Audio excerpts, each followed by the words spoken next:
अस्सलाम वालेकुम। आज जुडिशल कमीशन जो है उसका इजलास था, पहला इजलास, जिसके अंदर पहला कॉन्स्टिट्यूशनल बेंच जो है उसको भी तश्कील दे दिया गया। पहले कॉन्स्टिट्यूशनल बेंच की जो सरबराही है जस्टिस उमीनुद्दीन करेंगे और उसके अंदर जो अरकान होंगे उसमें जस्टिस जमाल खान मंदोखेल हैं, जस्टिस मोहम्मद अली मज़हर हैं, जस्टिस आयशा हैं, जस्टिस हसन अज़हर रिजवी हैं और जस्टिस मुसर्रत हिलाली और इसके अलावा जस्टिस नईम अख्तर अफ़गान, ये उसके अरकान में शामिल होंगे।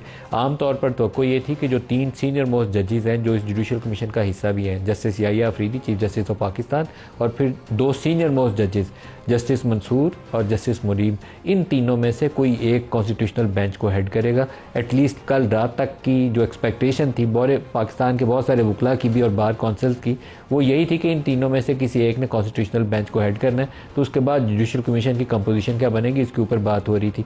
आज हमारे जो अभी तक रिपोर्टर्स की इतला ये है कि जस्टिस मंसूर और जस्टिस मुनीब ने जस्टिस याहिया अफरीदी का नाम तजवीज़ किया कि इनको कॉन्स्टिट्यूशनल बेंच को हेड करना चाहिए और दूसरी जानिब से जस्टिस अमीनुद्दीन का नाम सामने आया और वोट आउट हो गए चीफ जस्टिस ऑफ पाकिस्तान 7-5 के फ़र्क से। और जो कंपोजिशन है जुडिशल कमीशन ऑफ पाकिस्तान की, जिसमें एक बार का नुमाइंदा है, एक नुमाइंदा स्पीकर की मर्ज़ी से या ख़ातून में से जो वो भरोचा हैं, रोशन खुर्शीद भरोचा फॉर्मर सेनेटर हैं जिनको इस पर लगाया गया, या कोई खातून होगी या कोई माइनॉरिटीज़ में से होगा।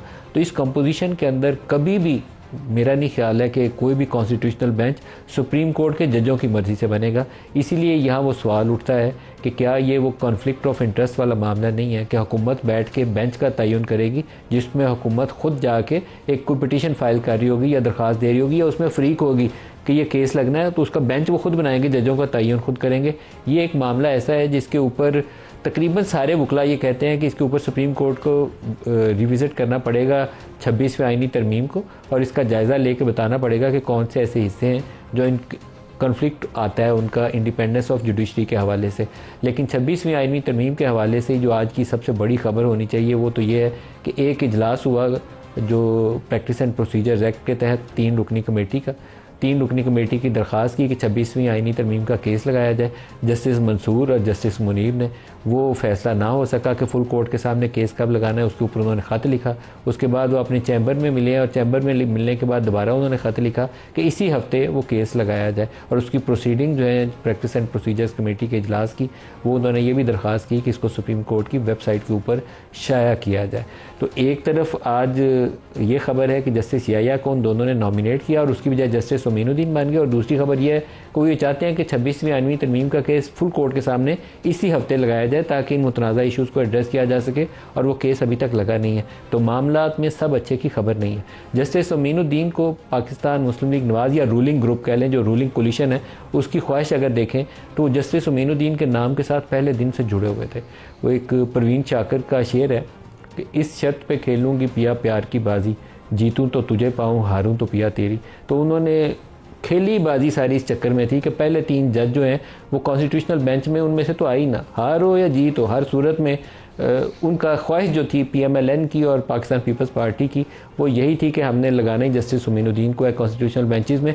26वीं तरमीम का केस लगे, मखसूस नशिस्तों का PTI का जो केस है वो उसके ऊपर क्योंकि एक फ़ैसला आया हुआ है दोबारा उसमें भी लगना है, वो मामला सामने आए, या इलेक्शन ऑडिट के सवालात उठें जिसके ऊपर PMLN के बहुत सारे लोगों का ख्याल ये है कि जस्टिस मंसूर का कोई कमेंट कहीं किसी की नज़र से गुजरा था कि उन्होंने कहा कि वो जब आने वाले दिनों के अंदर वोट ऑडिट के जो इश्यूज़ हैं जिसमें हाई कोर्ट के लेवल के ऊपर बेंचेस बैठेंगे और अपीलें सुनेंगे, वो मामलात में आइंदा आने वाले दिनों में तेज़ी आ सकती है। और इस बिना के ऊपर PMLN के अंदर खौफ पाया जाता था कि वो चीफ जस्टिस ऑफ पाकिस्तान ना बने। हमें सुनने में एटलीस्ट यही आया है कि इसी बिना के ऊपर जस्टिस मंसूर को पीछे धकेला गया और ये सारी तश्कील दी गई जिसमें अब 34 मेंबर्स हो गए हैं सुप्रीम कोर्ट ऑफ पाकिस्तान के, और 34 मेंबर्स अनप्रेसिडेंटेड है। पाकिस्तान की हिस्ट्री में कभी इतने जज लगाए नहीं गए जितनी तादाद अब हमने गुंजाइश पैदा कर दी है। लगाए कितने जाएंगे ये आने वाला वक्त तय करेगा। आज जो प्रोग्राम में हमारे साथ स्टूडियोज़ में बैरिस्टर उमैर न्याजी साहब, आपको खुशामदीद कहता हूँ।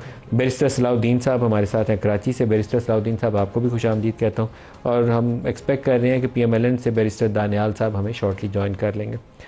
सर, पाकिस्तान तहरीक इंसाफ की जो सियासत है वो मैं बहुत अच्छे से समझ नहीं पाया। ये जो 6 बिल पास हुए हैं, कल हम प्रोग्राम में अपने मैं शुरा से ये सवाल करता रहूँ, आपसे भी ऑन एयर ही जवाब चाहूँगा। मेरा ख्याल ये था कि एक स्टेज के ऊपर स्पीकर सर नीचे करके आइज़ हैव इट करे जा रहे थे। नो की आवाज़ ज़्यादा थी, आइज़ की आवाज़ कम थी। और वो पीटीआई ना मुझे रोल कौमी असम्बली के अंदर अदा करते नज़र आई है। बैरिस्टर गौहर ने बाहर निकल के कहा मुझे तो आवाज़ ही नहीं थी, पता ही नहीं चला कि वो बिल कौन सा था। सेनेट के अंदर आप लोग वैसे ही गायब हो गए थे। तो सस्पिशियस एक्टिविटी है सियासी एतबार से पाकिस्तान तहरीक इंसाफ की 6 बिलों के हवाले से। आप लोग वहाँ इशूज़ रेज कर सकते थे, पॉइंट्स उठा सकते थे, वोटिंग प्रोसेस के अंदर चैलेंज कर सकते थे कि दूसरे फ्रीक के पास तादाद कितनी है। आपने उसमें से कोई चीज़ भी एक्सरसाइज नहीं की। अच्छा, ये देखें, जिस तरह से बिल लाए गए, सबसे पहले जो प्रोसेस हुआ, रूल्स की रिलैक्सेशन की बात हुई, वही रेजोल्यूशन ले की लॉ मिनिस्टर साहब ने, और उसी वक्त से तहरीक इंसाफ ने इस चीज़ का एतराज़ उठाया कि रिलैक्सेशन क्यों करनी है, इस पर हमें बोलने का मौका दिया जाए। मगर बोलने का मौका स्पीकर साहब की तरफ से नहीं दिया गया, और फिर उसके बाद देखा आइज़ एंड नोज़ का सिलसिला हुआ।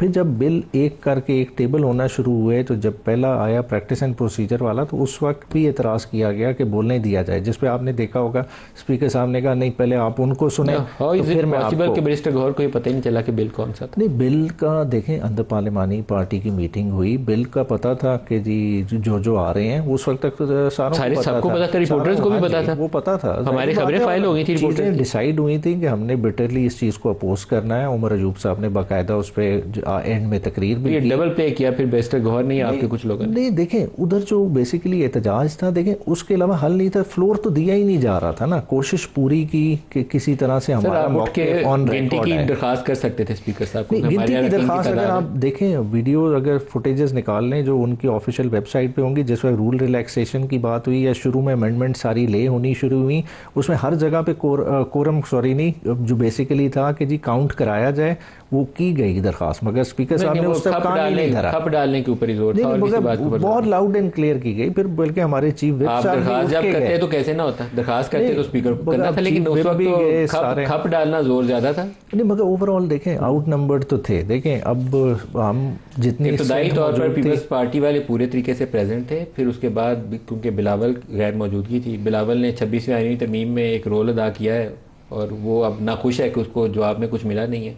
तो आपको वो नजर आया था दरमियान में उनकी तादाद कम होना शुरू हो गई थी, लेकिन आपने अपना हमारी कल की मैक्सिमम स्ट्रेंथ जो अवेलेबल थी 50 से ज्यादा नहीं थी। देखें, JUI भी मिसिंग थी हमारे। अब ये देखें, ये किसी को ये आइडिया नहीं था कि उस दिन इतनी सेंसिटिव लेजिस्लेशन आ रही है। सर, ये पॉलिटिकल कंप्रोमाइज है। नहीं, अब देखें, मगर 50 से ज्यादा हमारी स्ट्रेंथ नहीं थी। आपकी तादाद क्यों नहीं थी उस दिन? नहीं थी, कल नहीं थी, यही तो मैं पूछ रहा हूं। कुछ लोग बाहर, आपकी फुल मतलब 8 से 10 बाहर हैं, बाकी 20 क्यों नहीं थे, ये तो जो है ना, इसे ये अपनी पार्टी का पता करें आप जाके, बैरिस्टर गौहर का भी पता करें, अपनी पार्टी का भी पता करें। पार्टी का तो जाहिर आइडिया, मगर फिर भी देखें आउट नंबर थे। मतलब बैरिस्टर सलाहुद्दीन साहब, आपसे मैं ये सुप्रीम कोर्ट के बाकी मामला में भी मैं आपसे राय चाहूँगा, लेकिन पहले कल वाली चीज़ें अभी आसानी से मुझे हजम नहीं हुई, जिसमें पाकिस्तान तहरीक इंसाफ की जो लीडरशिप है पार्लियामान के अंदर, कौमी असम्बली और सेनेट में, मुझे समझ नहीं आया। आप इसके ऊपर राय देंगे? देखें, कल पे जो तकरीब हुई है पार्लियामेंट में कि 15-20 मिनट में नेशनल असेंबली में पास हो गई ये 6 बिल और 15 मिनट में सेनेट से पास हो गए। मैं तो समझता हूँ कि जब हम ये बात करते हैं कि पार्लियामेंट्री विजडम और डिलिब्रेशन और ये जो सारे कॉन्सेप्ट्स हैं, सुप्रीमेसी ऑफ पार्लियामेंट तो कोई मौका नहीं छोड़ती कि पूरी कौम के सामने अयां कर दे कि ना हमारे यहाँ कोई डिलिब्रेशन होती है, ना हम कोई विजडम का इस्तेमाल करते हैं। यहाँ पिछले कल की प्रोसीडिंग्स में तो फिर थोड़ा शोर हंगामा हुआ। आपको याद होगा कि जब बाजवा साहब को एक्सटेंशन मिल रही थी तो तब तो इतना भी नहीं हुआ, तब तो यूनानिमसली पार्लियामेंट ने पास किया। उसी तरह जब 21वीं तरमीम हो रही थी उस वक्त भी यूनानिमसली पार्लियामेंट ने पास किया। मुझे फिर ये चीज़ नहीं समझ आती कि हर सियासतदान की शिकायत ये होती है कि अदलिया से रेजिस्टेंस, फौजी मुदाखलत जब होती है तो अदलिया की तरफ से रेजिस्टेंस नहीं होती। तो जब आपके पास अपना आप करोड़ों वोट लेके आते हैं, जब आपको अपनी जिम्मेदारी का ज़ीरो एहसास हो, तो फिर आप 12 या 17 60 साल आदमियों से क्या आप तवक्को रखते हैं? आपकी तरफ दोबारा आता हूँ। जब ये बिल का आपको पता था, जब आपकी पार्लिमानी कमेटी का इजलास हो रहा था, तो उस वक्त आप लोगों ने इंश्योर नहीं किया कि आपकी पार्टी की पूरी स्ट्रेंथ जो है वो कौमी असम्बली और सेनेट के अंदर मौजूद हो और उसके वोटिंग के प्रोसेस को इंश्योर करे कि कितना आप स्ट्रेंथ अपनी शो कर सकते हैं? नहीं, नंबर तो देखें, इजलास चल रहा है 17 तारीख से, जो आज प्रोग हुआ है, तो ओवरऑल जो बंदे आ रहे थे, इतला तो इजलास की सबकी थी, मगर इस स्पेसिफिक दिन को मखसूस बिल आने हैं ये किसी को आइडिया नहीं था। ये तो आइडिया उसी दिन हुआ है जिस दिन पार्लियामान में पहुंचे हैं, पार्लिमानी पार्टी की मीटिंग चल रही थी, वहाँ डिस्कस हुआ, हाँ जी ये बिल आ रहे हैं। टिकट चलने शुरू हो गए थे कि दोनों का इजलास तलब कर लिया गया, टाइम चेंज होने का भी टिकट चला के टाइम चेंज भी कर दिया गया, उसका भी टिकट चला मगर जिस नौइयत के बिल आए अब 6 के 6, ज़्यादातर यही था कि जजेस की तादाद ही इंक्रीज करने जा रहे हैं, इस हद तक था। तो you are okay with that? नहीं, क्यों ओके? तो फिर आपकी भी तादाद क्यों नहीं थी? नहीं, there is some serious issue Pakistan Tehreek Insaf की सियासत पॉइंट आउट कर रहे हैं, इस पे मैं अभी आपको एक चाहिए पार्टी को, मगर एक सलमान अकरम राजा साहब का एक स्टेटमेंट भी आपको दिखाऊंगा। मुझे उनका स्टेटमेंट सुन के भी थोड़ा सरप्राइज हुआ, लेकिन दिखाता हूँ आपको। हमारे साथ असलम गौरी साहब हमें ज्वाइन कर रहे हैं JUI से। अस्सलाम वालेकुम गौरी साहब, अभी JUI का इजलास भी हुआ, कोई मेन एजेंडा आइटम क्या था इजलास का?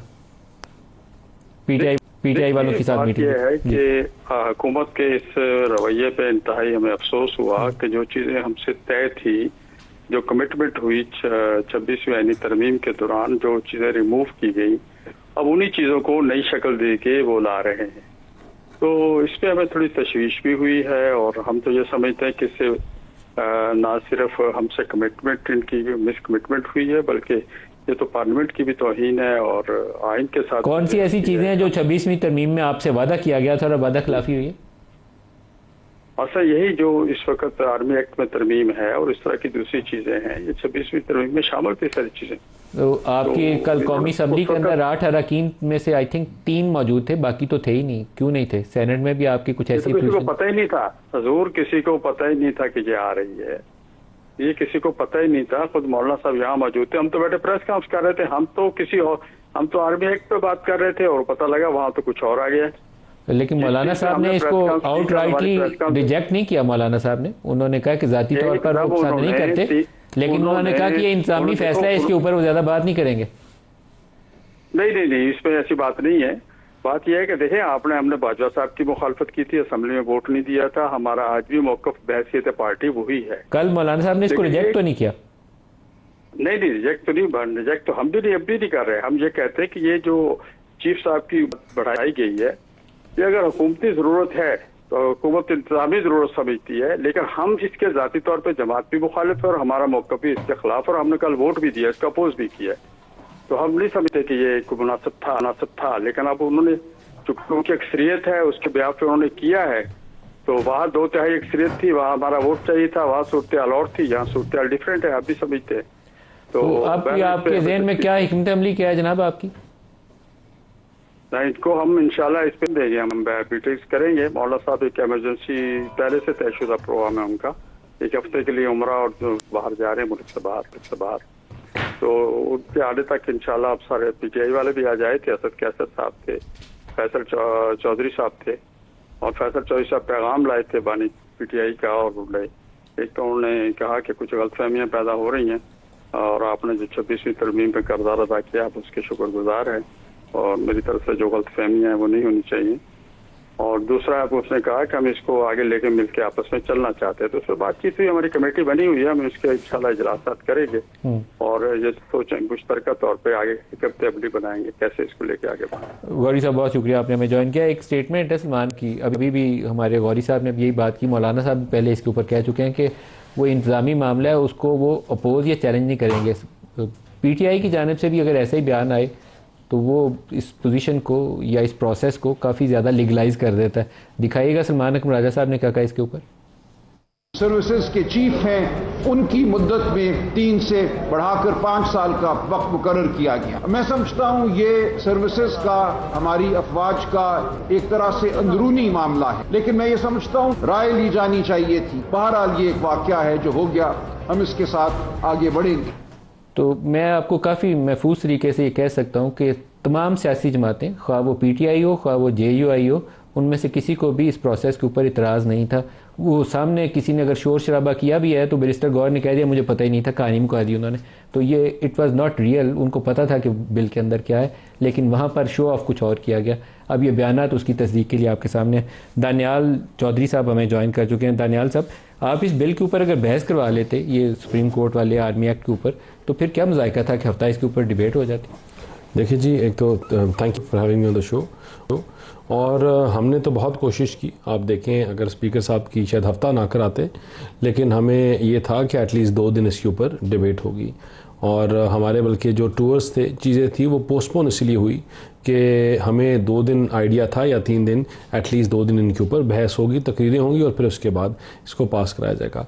लेकिन अनफॉर्चुनेटली जो इनका बिहेवियर है वो नया नहीं है। It has been in front of us for months and years now, कि जो इनका रवैया, जो इनका तरीका, जो तकरीर ना सुनने का, कागज़ फाड़ने का, क्योंकि ये इनका एक पुराना तरीका है और उसी को उन्होंने फॉलो किया। और उन्होंने, देखिए मैं हमेशा इनको एक चीज़ कहता हूँ कि इनको रिलीफ अगर मिलेगा तो इनको पार्लियामान से मिलेगा।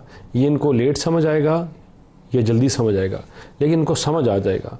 ये बहुत सी जमातों को समझ आया, including our party and other parties. बहुत जमातों को समझ आया कि आपको जो रिलीफ है वो पार्लियामान से और पार्लियामान के लोगों से ही मिलेगा, इसी आइन से ही मिलेगा।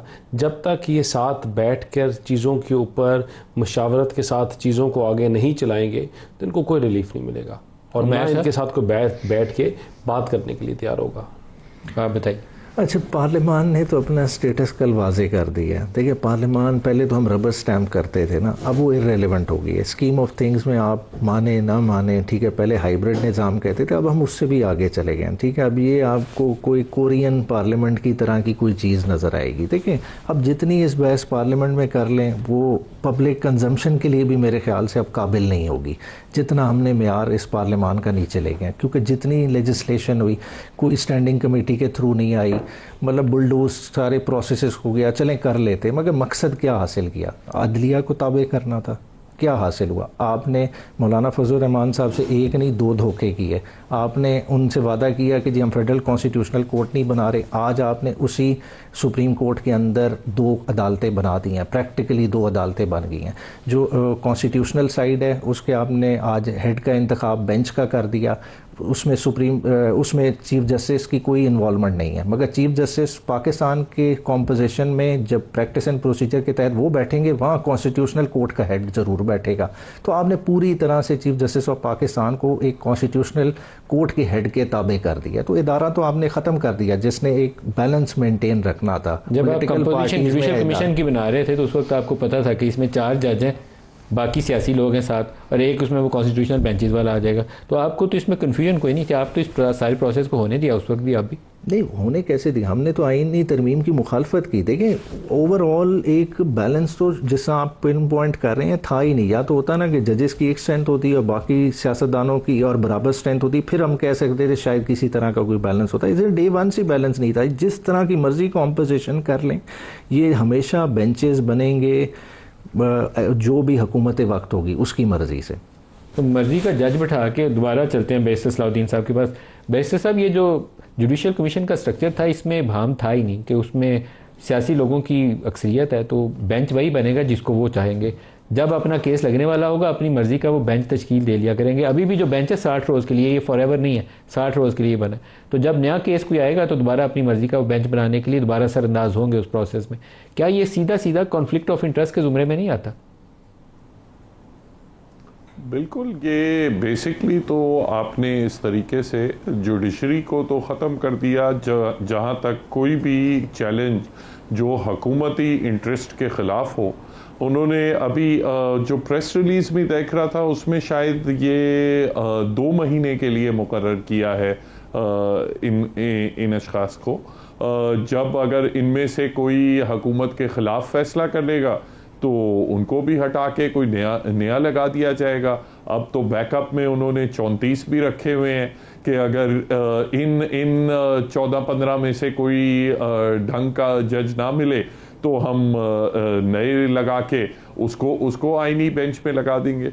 इस मुल्क से बेसिकली जुडिशल रिव्यू जो है वो ख़त्म कर दिया गया है।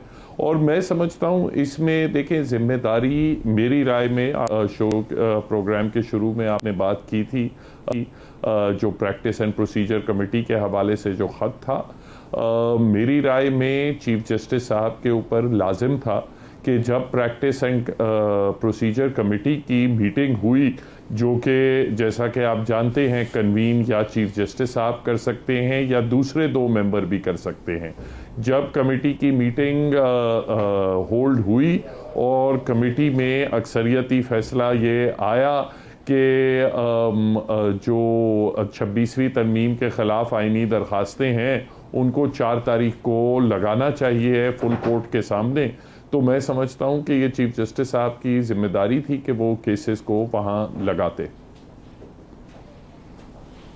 लेकिन अब क्या सूरत हाल होगी सर? आज तो हमारे ये सलाउद्दीन साहब जो हमारे रिपोर्टर्स हैं वो कह रहे हैं कि दोनों जो सीनियर मोस्ट जज थे, जस्टिस मंसूर और जस्टिस मुनीब, उन्होंने याहिया अफरीदी साहब को कॉन्स्टिट्यूशनल बेंच का हेड तजवीज़ किया, लेकिन वहाँ वोटिंग प्रोसेस में ज़ाहिर है हुकूमत की क्योंकि अक्सरियत थी, वो अमीनुद्दीन साहब उसमें जीत गए। अमीनुद्दीन से आपका अपना वोट भी अपने ही हक में आया, तो 7-5 इसीलिए कंपोजिशन है। तो अब तो फिर एक अजीबोगरीब सूरत हाल है ना, चीफ जस्टिस ही वोट आउट हो गए। देखिए, एक पांच जो थे वो हुकूमती नुमाइंदे थे, उसके छठे जो थे वो जो बार काउंसिल के नॉमिनी थे अख्तर हुसैन साहब। अब बार काउंसिल भी आपको पता है Pakistan bar council is headed by Farooq Naik sahab of the Pakistan peoples party. 7वें जो थे वो अमीनुद्दीन साहब खुद थे, मगर इस बात का तो राना सनाउल्लाह साहब ने हमें 4-5 दिन पहले ही बता दिया था कि हमने इसमें ना हम मंसूर अली शाह साहब और मुनीब अख्तर साहब को इसलिए नहीं रखेंगे क्योंकि वो मुतनाज़ा हैं, और याहिया अफरीदी साहब को इसलिए नहीं रखेंगे क्योंकि वो मुतनाज़ा बन जाएंगे। तो उन्होंने तो उस वक्त ही पहले डिक्लेयर कर दिया था, और राना सनाउल्लाह साहब की जो मर्जी थी वो आज जुडिशल कमीशन जो है वो इम्प्लीमेंट कर दिया है उसने। एक ब्रेक करीब आ गया, ब्रेक ले लें। ब्रेक दानियाल साहब आपसे भी पूछते हैं, हमारे साथ रहिएगा।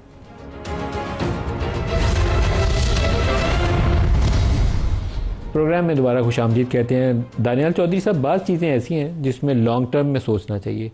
बेंचों की तश्कील हुकूमती अरकान बैठ के कर रहे हो, क्या ये इंडिपेंडेंस ऑफ जुडिशरी के असूल के मुनाफी नहीं जाएगा? नदीम मलिक साहब, मैं अगर आपके 3-4 मिनट लूँगा सिर्फ इस चीज़ के ऊपर, और थोड़ा सा मैं बैकग्राउंड बताऊँगा। हमें जब मुल्क मिला तो रोज़ दुआएं हो रही थी कि मुल्क दिवालिया हो जाएगा, आज हो जाएगा, कल हो जाएगा। यहाँ हाथ उठा के दुआएं हो रही थी कि IMF लोन देगा या नहीं देगा।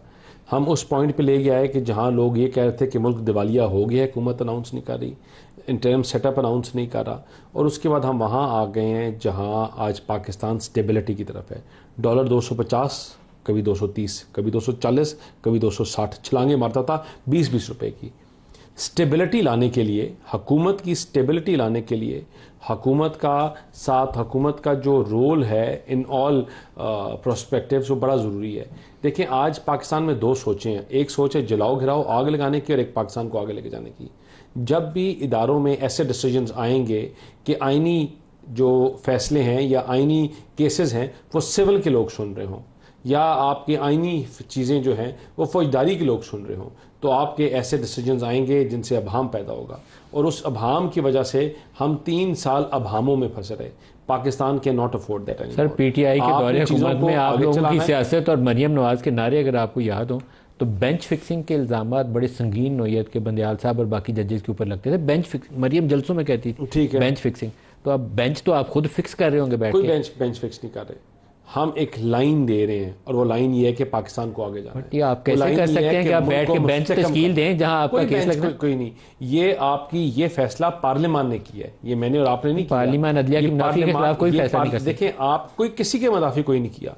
आपका जो ये मुल्क है और जो आइन है वो 3 प्रिंसिपल्स के ऊपर खड़ा हुआ है। वो है सेपरेशन ऑफ पावर, जिसकी आप बात सेपरेशन ऑफ पावर रह जाती है जब आप बेंच तश्कील देंगे। बात सुने, आपका हमने उनको ये डिक्टेट नहीं करना कि आप ये फैसला करो, हमने उनको ये डिक्टेट नहीं करना आपकी या मुझे। देखें ना, अगर जो मेरे भाई ये बात कर रहे हैं, इनकी आर्ग्यूमेंट से लग रहा है कि वो जो 5 जजेस या जजेस जो उसमें हैं वो गुड और बैड जजेस हैं फिर, या कुछ जजेस की क्रेडिबिलिटी है या नहीं है।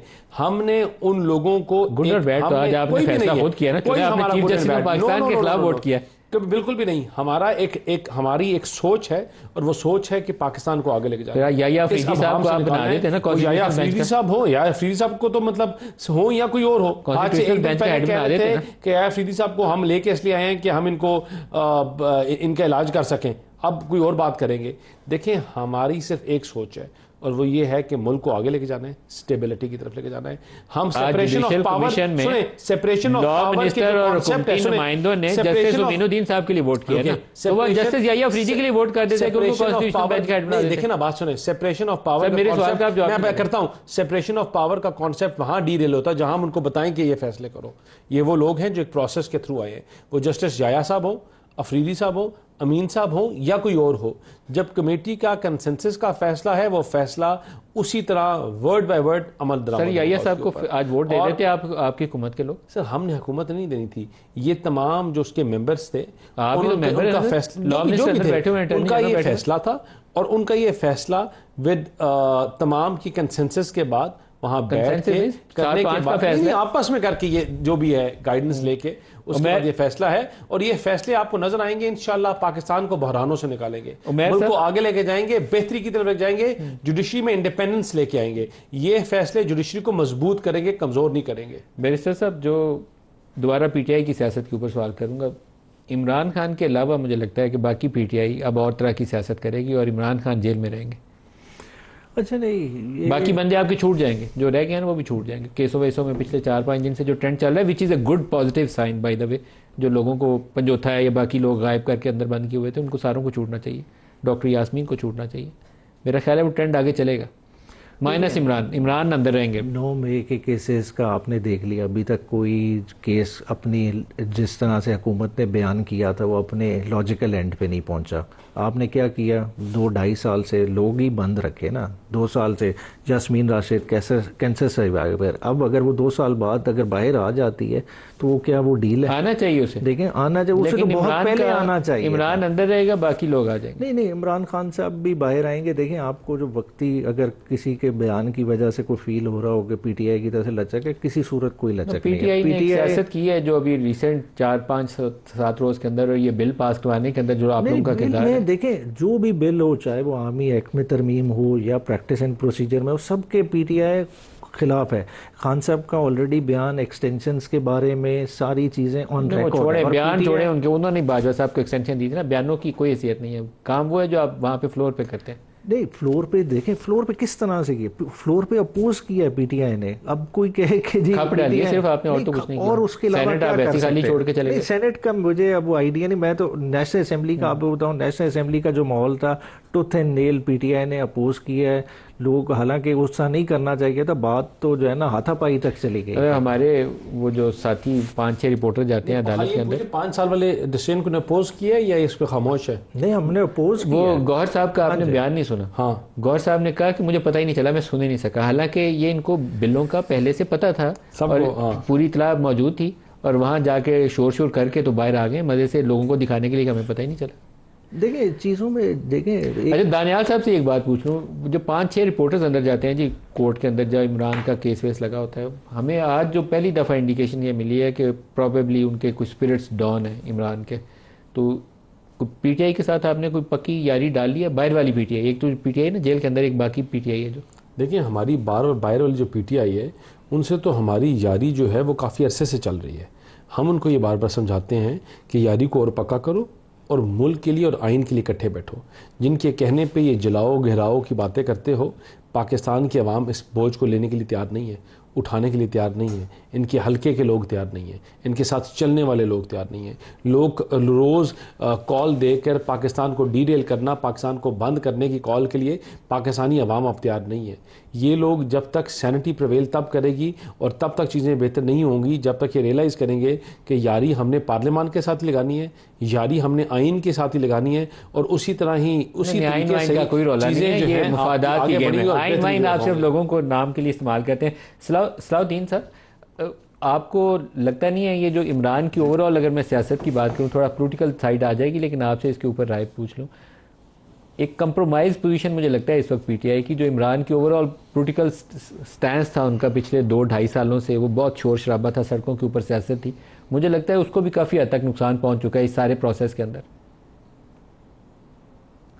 देखिए, एक बड़ा हम अगर अपनी तारीख का जायज़ा लें तो एक इशू है जिस पे तमाम जो सियासी जमातें हैं उनमें आप एका ला सकते हैं, उनमें कंसेंसस बिल्ड कर सकते हैं, और वो हमेशा वही रहा है, या फौजी अदालतें या आर्मी चीफ्स की एक्सटेंशन, या उन्हें 10 साल की मोहलत देना जो कि इस कानून में दी गई है। मैं समझता हूँ यहाँ हमें मिसालें जब दी जाती हैं कि अमेरिका में और इंग्लैंड में और क्या बरतानिया में क्या चीज़ें होती हैं, तो मुझे तो नहीं वहाँ से कोई मिसाल मिलती कि आर्मी चीफ को 5 years + 5 years दे दिया जाए। हो सकता है शायद नॉर्थ कोरिया या म्यांमार में इस किस्म के मिसालें हों, वो भी कल ये सारी पार्टीज़ इसी चीज़ पे कंसेंसस ला रही होंगी।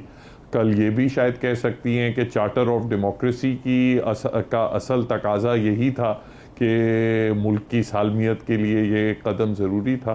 तो ये एक प्रिंसिपल है जिस पे सारी सियासी जमातें एक हो जाती हैं। खान साहब ऑब्वियसली जेल में हैं, तो खान साहब के व्यूज़ अभी शायद रेलेवेंट नहीं हैं। ये उमैर साहब मेरे ख्याल में सही तजिया किया हुआ। नहीं, देखें एक ओवरऑल क्लैरिटी के साथ देखें, नून लीग से यारी का मतलब जो जिस तरफ इशारा कर रहे हैं वो खान साहब से गद्दारी है, और ख़ान साहब से जो गद्दारी करेगा उसका पॉलिटिकल फेट सील है। देखें वक्ती मुश्किलात आती हैं, आप नॉर्मल तनाजुर में अभी देख रहे हैं, अभी साल बाद क्या होना है किसी को कुछ पता नहीं। देखें नून लीग ने अपने जितने पत्ते खेलने थे खेल दिए, अब इनके पास कुछ और नहीं है ऑफ़र करने के लिए, ठीक है।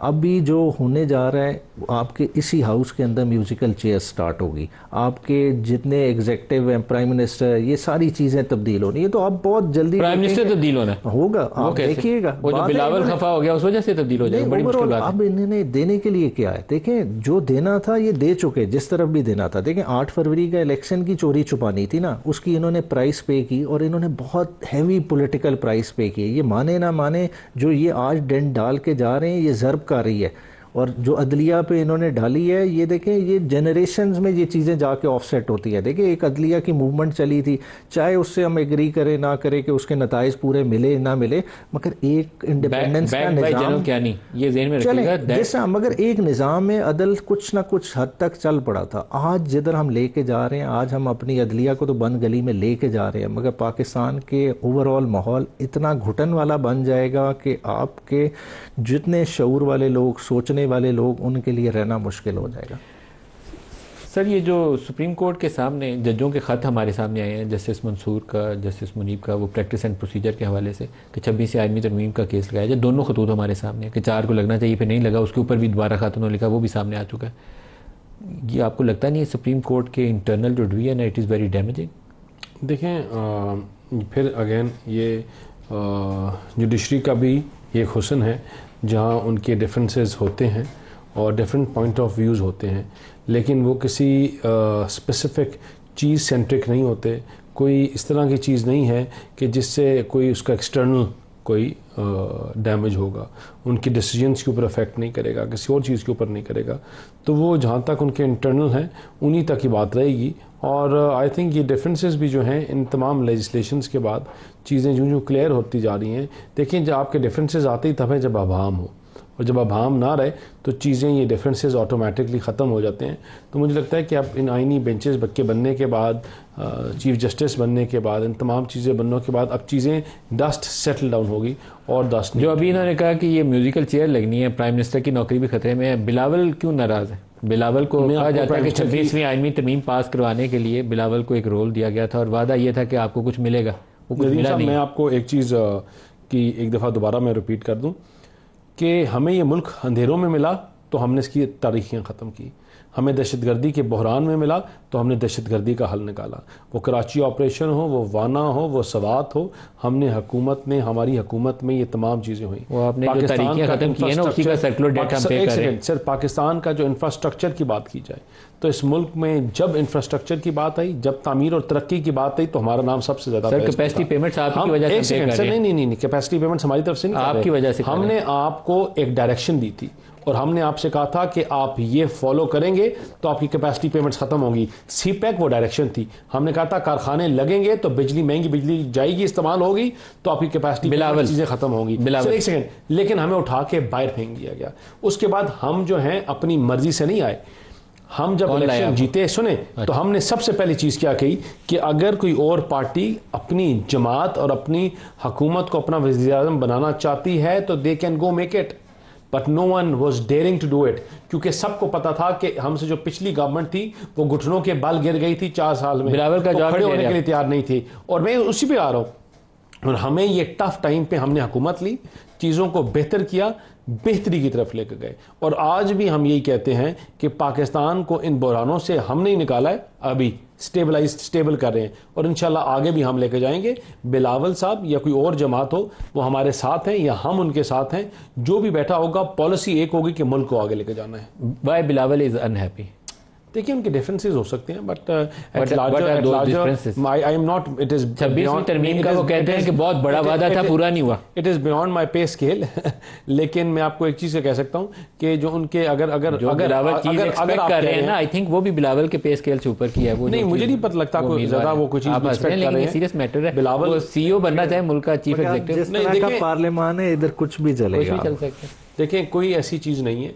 वो ये डिफरेंसेस जिनकी आपको बात कर रहे हैं, आज पीपल्स पार्टी कल हमारे साथ थी, आज भी हमारे साथ है।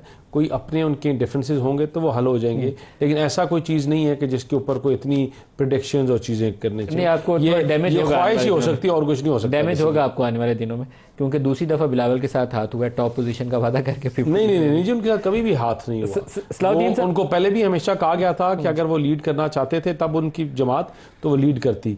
आगे साहब ने आगे बयान दिया था, बिलावल बच्चा अभी उसको आगे भी मौके भी दिया गया था जब वो ख्वाहिश पूरी नहीं थी हो रही, पहले वो तैयारी में थे। सलाउद्दीन साहब, जो आज वाला ये वोटिंग का प्रोसेस है, जहां याहिया साहब तो कॉन्स्टिट्यूशनल बेंच के हेड नहीं बन सके, लेकिन प्रैक्टिस एंड प्रोसीजर कमेटी वाला फैसला स्टे करता है, तो क्या आप एक्सपेक्ट करेंगे कि याहिया साहब उस केस को टेकअप कर सकते हैं? देखिए, वो प्रैक्टिस एंड प्रोसीजर में भी तो तरमीम कर दी है कि उसमें वो 3rd सीनियर मोस्ट को हटा के आइनी बेंच का सरबराह जो है उसको प्रैक्टिस एंड प्रोसीजर का हिस्सा बना दिया गया है। देखिए, ये PMLN के हमारे दोस्त एक ज़माने में बंदयाल साहब के हमख्याल बेंचेस से बड़े नाला थे, और आपको याद है आपके साथ भी शोज़ किए थे, मैंने उस वक्त भी यही कहा था कि चीफ जस्टिस के पास इख्तियार नहीं होना चाहिए कि अपने हमख्याल बेंचेस बनाए। एक मैकेनिज़्म होना चाहिए बेंचेस का, चाहे सीनियरिटी पे हो या कोई और हो। आज हम ये देख रहे हैं कि हमख्याल बेंचेस बनाएंगे, मगर वो चीफ जस्टिस नहीं बनाएंगे, बल्कि आज़म नज़ीर तारड़ साहब और फ़ारूक नाइक साहब मिल के बनाएंगे। तो मुझे तो ताज्जुब होता है कि कौन ऐसा शख्स है जो ये कह सके कि ये एक इम्प्रूवमेंट है, ये हमने बेहतरी लाई है निज़ाम में। अब बेसिकली तमाम ये मुकदमात जो हैं वो हुकूमत की मनपसंद जजेस के पास जाएंगे, और उससे सुप्रीम कोर्ट तो प्रैक्टिकली रेलेवेंट हो गई है। क्लोजिंग रिमार्क्स उमैर साहब, आपको लगता है बेहतरी होगी या वो उन्होंने कहा कि रेलेवेंट होगी सुप्रीम कोर्ट? देखिए, बेहतरी तो बज़ाहिर नहीं नज़र आता, मगर देखें जब इतनी तारीख हो जाए तो फिर ओपनिंग्स मिलती हैं, और थोड़ा सा सब्र की ज़रूरत है। तरीके इंसाफ के जैसा आप खामियां पिन पॉइंट की, तरीके इंसाफ थोड़ा सा अपने रोल को रिविजिट करें, मौलाना साहब अपने रोल को नहीं हो जाएगा। आप 3 महीने दे दें, 3 महीने बाद आप टेबल देखेगा, यही वो मुल्क को एक टेबल टर्न करेगा। क्लोजिंग रिमार्क सर आपसे, आपको लगता है सिस्टम बेहतरी की जानब जाएगा या फर्दर क्या? सिस्टम बेहतरी की तरफ जा भी रहा है, जाएगा भी, लेकिन इनकी जो सोच है, इनकी जमात के लोगों के लिए मैं कहूँगा कि वो जो कहा ना कि हर शाख पे उल्लू बैठा है, इंजाम गुलिस्तान क्या होगा, कि इनके जब ऐसे लोग डिसीजंस लेंगे जो इनके ले रहे हैं बैठ के, तो चीज़ें कभी बेहतर नहीं होंगी। दानियाल चौधरी साहब, उमैर न्याजी साहब और सलाह का शुक्रिया। आज के लिए इतना इजाज़त दीजिए। अल्लाह हाफ़िज़।